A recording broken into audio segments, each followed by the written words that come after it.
नमस्कार, आप देख रहे हैं समाचार। आपके साथ मैं हूं पराक्रम सिंह शेखावत। बताएंगे आपको इस वक्त की बड़ी खबरें। शुरुआत करेंगे सुर्खियों के साथ।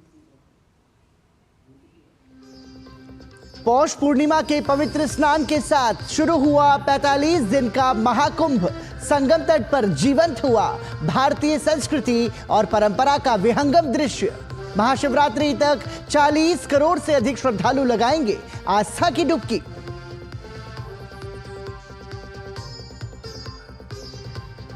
जम्मू कश्मीर में आज सोनमर्ग का दौरा करेंगे प्रधानमंत्री नरेंद्र मोदी। 2700 करोड़ रुपए की लागत से बनी 12 किलोमीटर लंबी सोनमर्ग सुरंग का करेंगे उद्घाटन।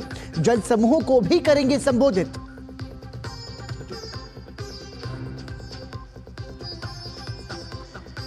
दिल्ली चुनाव में गरमाई झुग्गी की सियासत। उपराज्यपाल ने केजरीवाल से कहा, बंद करें झूठ बोलना, नहीं तो होगी कार्रवाई। आज सीलमपुर से राहुल गांधी शुरू करेंगे कांग्रेस का प्रचार।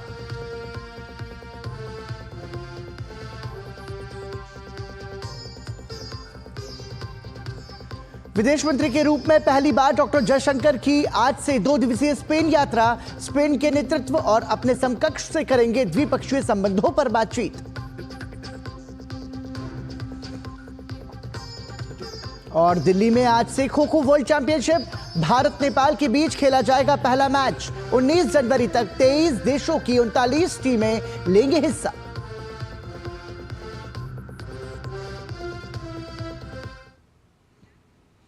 और आइए सबसे पहले बात करते हैं दिव्य और भव्य महाकुंभ की।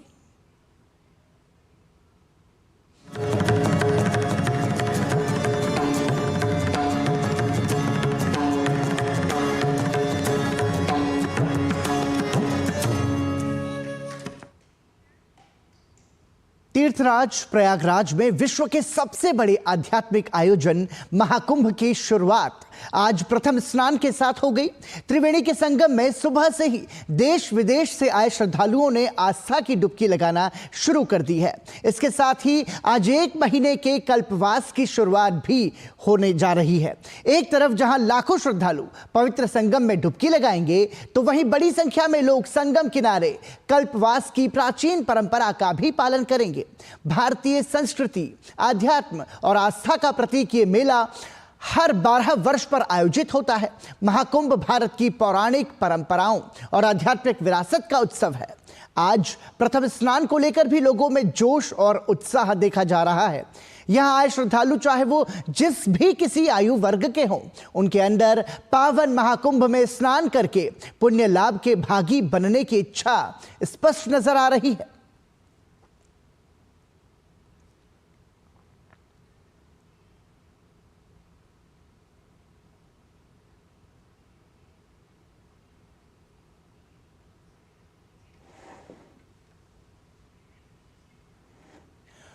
तो ये तस्वीरें आप देख रहे हैं पौष पूर्णिमा के दिन से महाकुंभ की शुरुआत हो चुकी है। आज पहला प्रमुख स्नान है और इसका पुण्य लाभ लेने के लिए भारी संख्या में श्रद्धालु भारत ही नहीं बल्कि विदेशों से भी प्रयाग पहुंच रहे हैं। 26 फरवरी तक आस्था का महाकुंभ चलेगा और इस आस्था के इस महाकुंभ में हर कोई इसका भागीदार बनना यहां पर चाह रहा है। जब हम समाज में रहते हैं तो लोगों को समझना ज़्यादा इम्पोर्टेंट होता है और एक इतनी बड़ी भीड़ दुनिया में और कहीं इकट्ठी नहीं होती। और जो ये वाला महाकुंभ ये तो स्पेशल भी है, तो यहाँ पर जो भीड़ होगी वो भी सबसे बड़ी होगी और जितने ज़्यादा लोगों को हम जान सके समझ सकें वो मेरे हिसाब से हमारे लिए ज़्यादा मायने रखता है। ये महापर्व का संयोग 144 वर्ष में जो आया है, इसका हम लोग लाभ ले रहे हैं प्रयागराज में और इसका महाकुंभ का आनंद ले रहे हैं। सारी व्यवस्थाएँ बहुत बढ़िया हैं। सारी चीज़ें यहाँ पर लोगों को आसानी से स्नान लोग कर पा रहे हैं। यहाँ पे संयोगवश हमें अवसर मिला तो हम अपने परिवार के साथ आए हुए हैं यहाँ प्रयागराज स्नान करने महाकुंभ पर्व में। और यहाँ आकर के हमें बहुत अच्छा लगा और हमें खुशी हो रही है कि हमारे साथ साथ हमारा परिवार भी है साथ में और हम दोनों लोग आए हुए हैं और बहुत अच्छा भी लग रहा है और बहुत खुशी की बात भी है। Very excited and I always like coming here. It's very nice. I'm basically grew up in Mysore and now living in Germany and looking forward 2 days of great excitement and spiritual experience in Kumbh. I was in Kerala in 2019, but I haven't been to this part. It's very, very beautiful. It's very, very powerful. I'm very, very blessed to be going into the Ganges. It's been beautiful to come and see Ganga Ma, Yamuna Ma, Saraswati Ma. It's a blessing. First time in India. Yeah. Oh, excellent. I think the people are lovely, and I think the food's been amazing and so forth, and seeing all of the pilgrimage sites and holy sites and so forth, temples have been absolutely amazing. और आइए हम सीधा रुख करेंगे प्रयागराज का, जहां हमारे संवाददाता इस दिव्य और भव्य महाकुंभ के कवरेज के लिए उपस्थित हैं। हमारे साथ मौजूद है हमारे सहयोगी रामेंद्र और सिद्धार्थ। रामेंद्र और सिद्धार्थ, आप दोनों का बहुत स्वागत है। और सीधा सबसे पहला सवाल रामेंद्र आपसे करना चाहूँगा। हम देख रहे हैं कि संगम के तट पर अमृत का मेला है, और जिसकी शुरुआत आज से पोष पूर्णिमा के दिन से इसकी शुरुआत हो चुकी है। कैसा नजारा है, सबसे पहले हम समझना चाहेंगे, दर्शकों को आप बताएं। पराक्रम, दुनिया के सारे देशों से लोग यहां आकर आज जो कुंभ का शुभारंभ, महाकुंभ का शुभारंभ हो रहा पौष पूर्णिमा का, उसमें सारे लोग आ रहे हैं। और देखिए, दुनिया खिंची चली आ रही कि एक डुबकी लगाना है, ये पूर्ण लाभ लेना है। कोई समझ नहीं पा रहा है कि इस आस्था और विश्वास में कि कौन सी डोर है जो दुनिया के सारे हिस्सों से लोगों को बांध के रखी है। यहाँ साधु संत महात्मा है, यहाँ सामान्य लोग हैं। और पराक्रम, सबसे बड़ी बात ये जो महाकुंभ है ना, ये लोगों का महाकुंभ है, ये संस्कृतियों का महाकुंभ है, आस्था का महाकुंभ है। तो ये जो लोग आ रहे हैं, इनमें कोई यहाँ कोई पंथ नहीं रह जाता, मजहब नहीं रह जाता, जात नहीं रह जाती, अहंकार नहीं रह जाता। जैसे आप संगम के तट पर आते हो, सारी चीजें टूट जाती, केवल रह जाता है आस्था विश्वास। और उसी आस्था विश्वास के साथ गंगा में लोग डुबकी लगा रहे हैं, और करोड़ों की संख्या में लोग आए हैं। सुरक्षा के व्यापक बंदोबस्त किए गए हैं। भव्य नजारा है, दिव्य नजारा है। जो भी इस अवसर का लाभ उठा सकता है वो जरूर उठाए। ऐसा कुंभ न भूतो न भविष्यति, न पहले कभी हुआ है, न आगे होगा, जो परिस्थितियां क्रिएट की गई। जी बिल्कुल रामेंद्र, जिस भाव के साथ आप बता पा रहे हैं, हम समझ रहे हैं कि कैसा नजारा होगा। हमारे साथ हमारे सहयोगी सिद्धार्थ भी मौजूद हैं। सिद्धार्थ बीते कुछ दिनों से प्रयाग में ही वहां पर रह करके अपना अनुभव और अपनी रिपोर्टिंग कर रहे हैं। सिद्धार्थ, समझना चाहेंगे आपका अनुभव कैसा है, यह भी हम जानना चाहेंगे। और आज जो प्रथम स्नान है, इसका क्या महत्व है?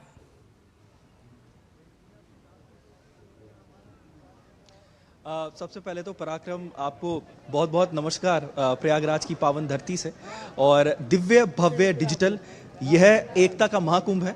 और इस वक्त मैं खड़ा हूं काली मार्ग पर, जो कि एंट्री गेट है जहां से सारे श्रद्धालु आ रहे हैं। जी, आप मेरे पीछे भीड़ देख सकते हैं। यहाँ पर ठंड है, लेकिन उन ठंड से उनका एंथुजियाज्म बिल्कुल टूट नहीं रहा है। वो कह रहे हैं कितनी भी ठंड पड़े, कैसा भी मौसम हो, लेकिन हमें तो त्रिवेणी संगम में डुबकी लगानी है।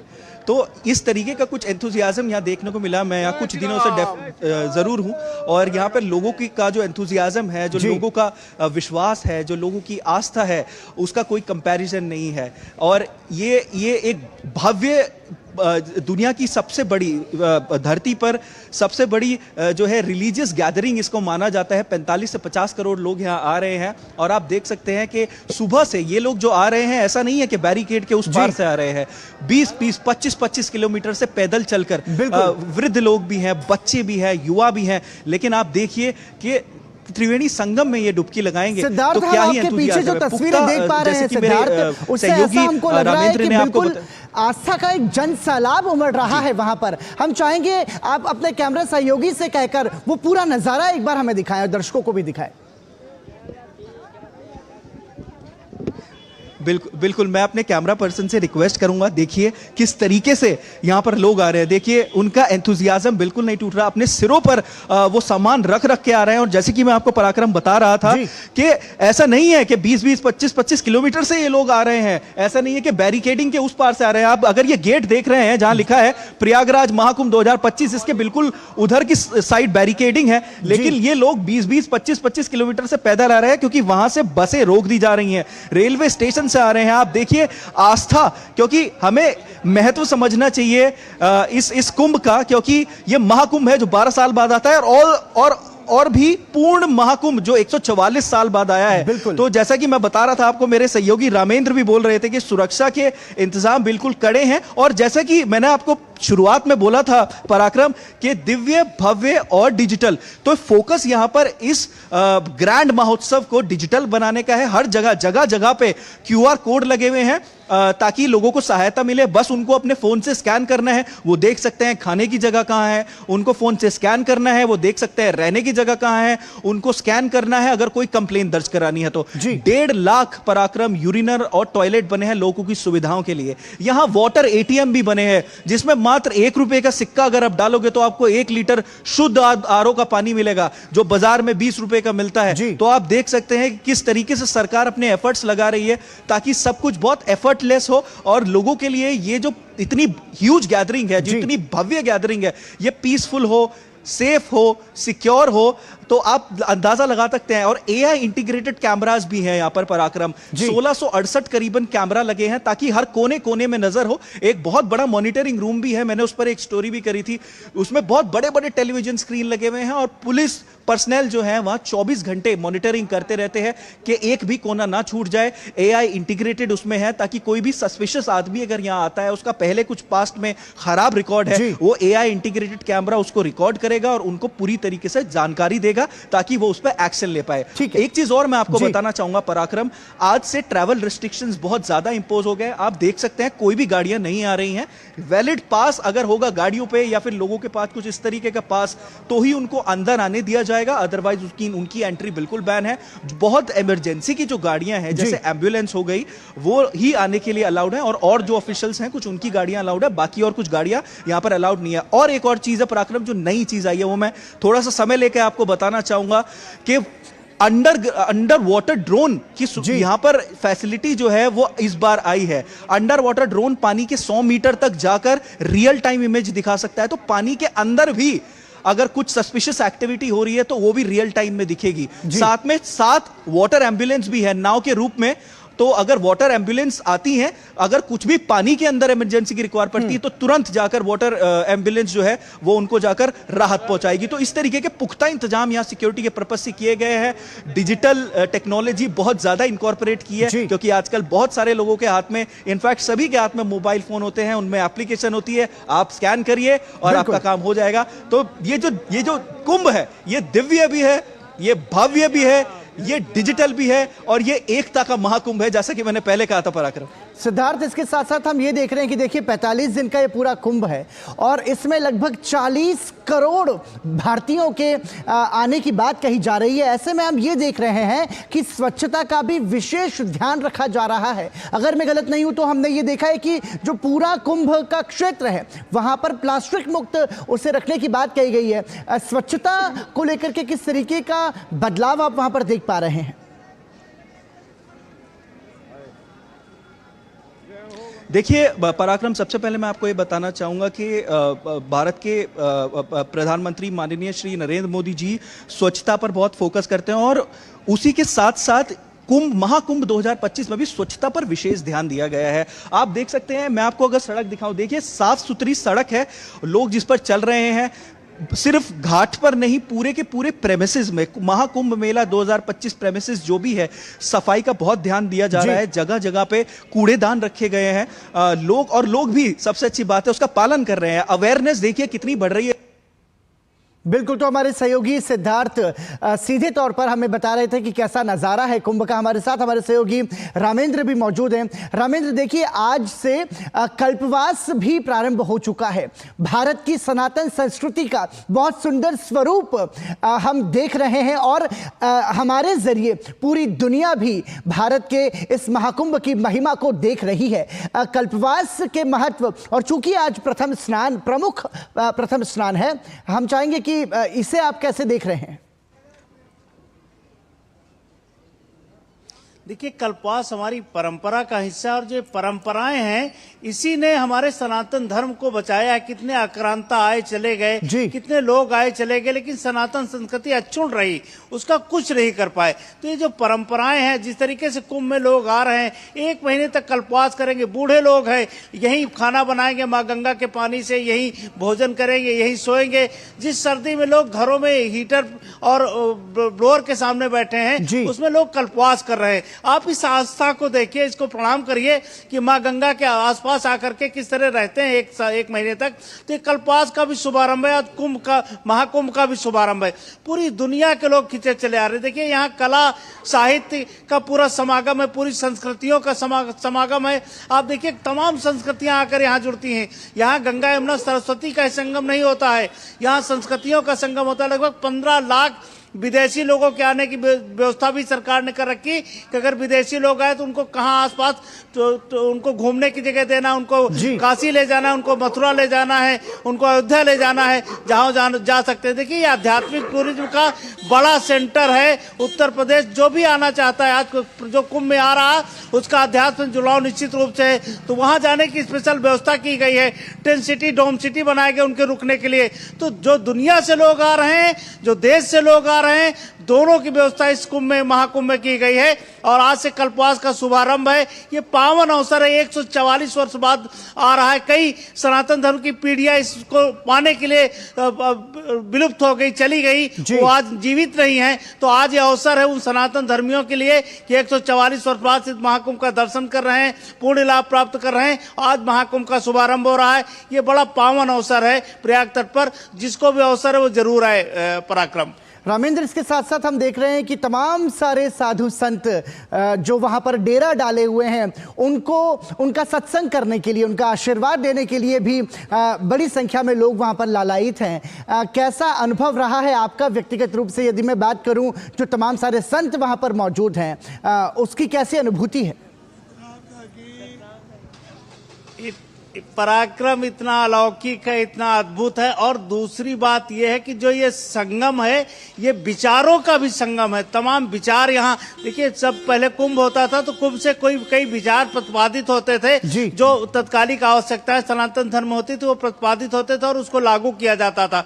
तो ये जो ऋषि मुनि संत महात्मा आए हैं, ये तमाम विचार आपस में करते हैं, आपस में बैठते हैं कि किस तरीके से सनातन को आगे ले जाना है, कैसे इस परंपरा को आगे बढ़ाना, उस पर विचार होता है। और इतना अद्भुत है। आप देखिए नागा साधु इस सर्दी में भी स्नान कर रहे हैं, नंगे बदन घूम रहे हैं। आइए, तो यहाँ तमाम साधु हैं जो अपना जीवन छोड़ के, हमको 2 साधु मिले, एक पीएचडी है, एक बीटेक है, जो उन्होंने पुस्तकें लिखी हैं और वो पर्यावरण के लिए काम कर रहे हैं। देखिए प्रकृति के साथ हमारा जुड़ाव है कि कुंभ में प्रकृति के साथ कैसे जुड़ा जाता है, प्राकृतिक रूप से हम कैसे रह सकते हैं, ये भी एक परिकल्पना है कि आप जो वैभव का जीवन जी रहे हो प्रकृति के साथ कैसे जिए, उससे भी जुड़ाव। तो साधु संत ये भी आपको अवसर देते हैं। तो इस तरीके साधु संत का विलक्षण है, जो देखेगा वो अद्भुत है, आश्चर्यचकित कर देने वाले क्षण है वो, मतलब साधु संतों का। और एक से एक दिव्य संत यहाँ आए हैं जो कभी कंदराओं से नहीं निकलते, वो भी यहाँ है। तो एक अलग ऊर्जा प्रवाहित हो रही इस प्रयागराज में कि साधु संतों के माध्यम से पराक्रम। साथ साथ इसके रामेंद्र, हम ये भी देख रहे हैं कि संगम के तट पर जो ये अमृत का मेला है, इस मेले का पुण्य लाभ लेने के लिए हर कोई बहुत ही उत्सुक है। ऐसे में देखिए, कल्पवास का तो विशेष महत्व है ही, लेकिन जो अलग अलग प्रमुख स्नान है, अमृत स्नान है, उनका महत्व क्या है, ये भी हम चाहेंगे कि आप दर्शकों को बताएं। आज चूंकि प्रथम प्रमुख स्नान है और इसके बाद हम ये देखेंगे कि मकर संक्रांति का, बसंत पंचमी का और अलग अलग महत्वपूर्ण तिथियों पर अलग अलग प्रमुख स्नान होंगे। तो इनका क्या कुछ महत्व है? देखिए मकर संक्रांति से शुभारंभ होगा ये अमृत स्नान का और शिवरात्रि के अवसर पर इसका समापन होगा जाके। जो 5 बेसिक अमृत स्नान है उनमें पहला जो स्नान है 14 तारीख का मकर संक्रांति का, ये मध्य प्रदेश के लोग बहुत आते हैं और ये अखाड़ों का स्नान है, ये संतों का स्नान बेसिकली। और उसके बाद जब आगे स्नान बढ़ते रहेंगे तो सामान्य लोगों का है, सामान्य साधु संतों का है। तो इस तरीके से तिथियां निर्धारित की, इनका बड़ा अपने जो शास्त्रीय विधि है उनमें बड़ा महत्व है। इस स्नान का एक एक स्नान का अलग अलग महत्व है। और देखिए जो ग्रहों की स्थिति है उसके कारण ये महत्व है। तो तमाम ग्रहों के साथ जो परिस्थितियां बनती है उनमें स्नान किया जाता है।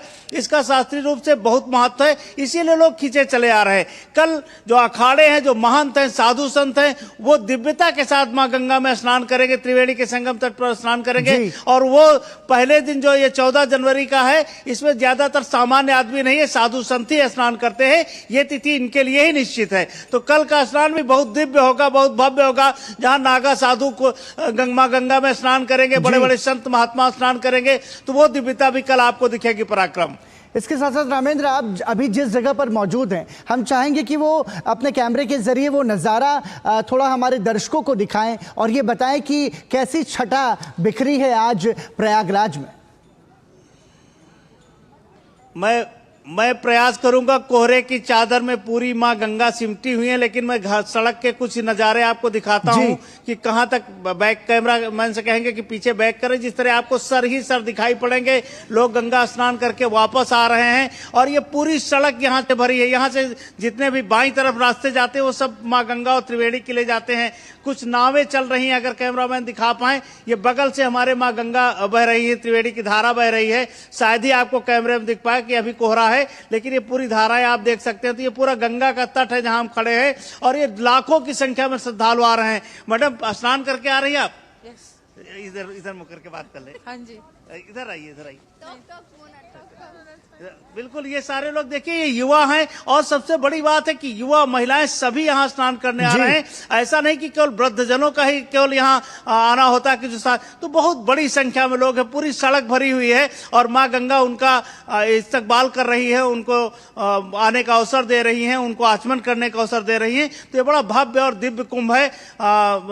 नजारे मतलब हम बता नहीं सकते, जो कैमरे से देख रहे हैं वही नजारे हैं। और इससे विलक्षण जब अंदर प्रवेश करेंगे हम अभी, तो थोड़ा सूरज जब खुलेगा तो इससे भी बेहतर नजारे आपको देखने को मिलेंगे। पराक्रम, बहुत बहुत धन्यवाद रामेंद्र इस तमाम जानकारी को हमारे दर्शकों के साथ साझा करने के लिए। तो देखिए, 144 बरस के बाद दिव्य और भव्य महाकुंभ का सुखद संयोग है।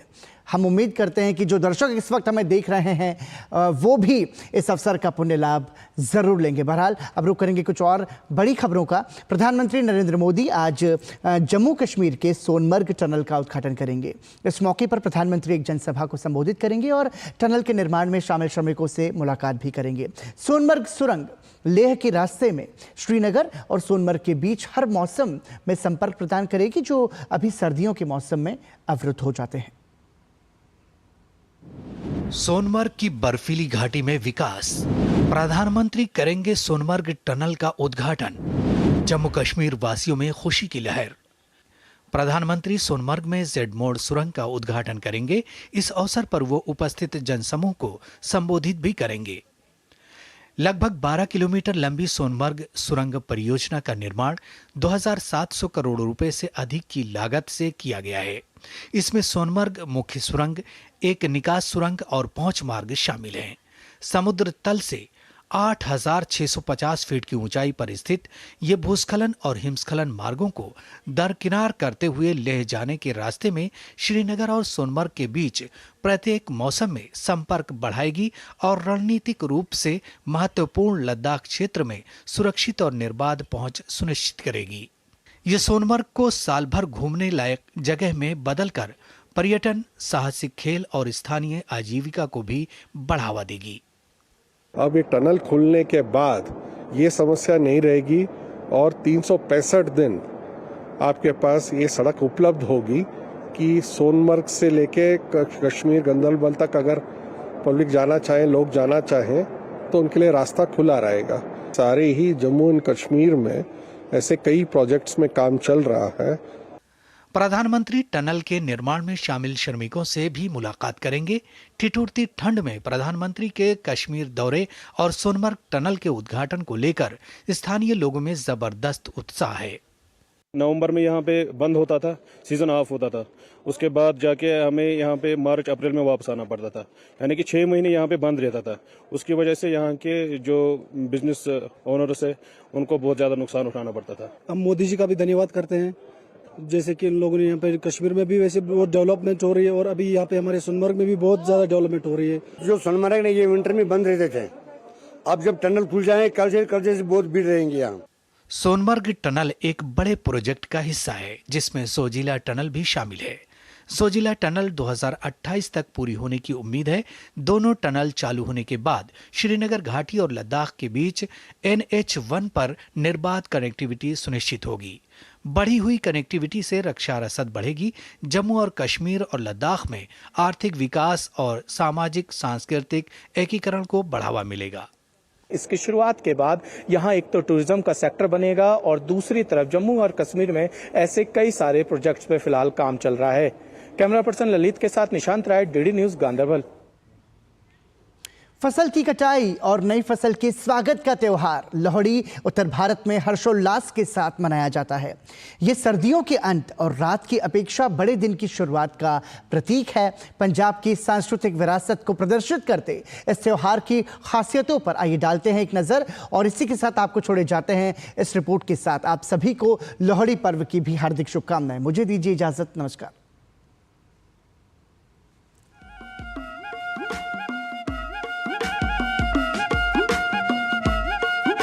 फसलों की कटाई का त्योहार लोहड़ी हर्ष और उल्लास का अवसर है जिसे पूरे पंजाब में उत्साह के साथ मनाया जाता है।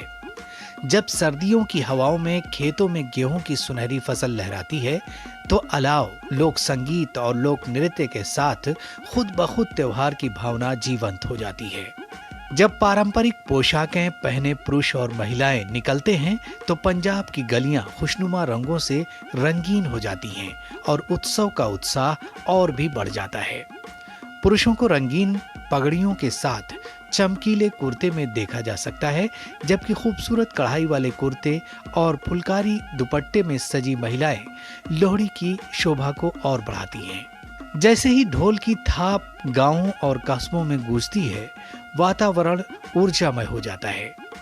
पुरुष पूरे उत्साह के साथ भांगड़ा करते हैं, हवा में ऊंची छलांग लगाते हैं, जबकि महिलाएं गिद्दा के साथ लय में थिरकती हैं, परंपरा और खुशी की कहानियां सुनाती हैं। सूर्य देव और अच्छी फसल को समर्पित लोकगीत पूरे माहौल को कृतज्ञता और उत्सव की भावना से भर देते हैं। आग जलाकर मनाई जाने वाली लोहड़ी ठंड के समापन और समृद्धि का प्रतीक है। इस दिन परिवार और पड़ोस के लोग एक जगह इकट्ठा होते हैं और खुशी व समृद्धि की कामना करते हैं। तिल, गुड़ और मूंगफली चढ़ाते हैं। लोग अग्नि के चारों तरफ बैठकर नाच गाकर इस पर्व को मनाते हैं और एक दूसरे को लोहड़ी की बधाई देते हैं। लोहड़ी सिर्फ एक त्योहार नहीं है, ये पंजाब की समृद्ध सांस्कृतिक विरासत का भी प्रतिबिंब है। ये प्रकृति की उदारता के प्रति आभार व्यक्त करने और आशा व खुशी के साथ नई शुरुआत करने का समय है। अद्भुत रंग, मोहक संगीत और नृत्य लोहड़ी को वास्तव में अविस्मरणीय बनाते हैं। कीर्ति वडेरा के साथ ब्यूरो रिपोर्ट, DD न्यूज।